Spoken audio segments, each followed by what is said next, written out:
বিসমিল্লাহির রহমানির রহিম। আসসালামু আলাইকুম। কেমন আছেন আপনারা সবাই? আশা করছি আপনারা সবাই ভালো আছেন। তো আজকে আমি নিয়ে আসলাম দেশি মুরগির মাংস রান্না নিয়ে।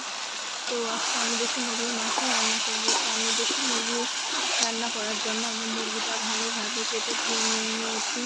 তারপরে আদা, রসুন, জিরা, গরম মশলা, মরিচের গুঁড়া, হলুদের গুঁড়া, লবণ, তেল, পেঁয়াজ কুচি ভালোভাবে দিয়ে আমি মশলাটা কষিয়ে নিয়েছি।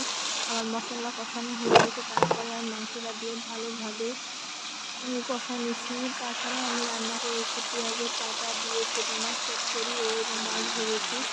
তো এখন আমি ভালোভাবে কষাতে থাকবো মাংসটা। তারপরে আমি ঝোল দিয়ে নামিয়ে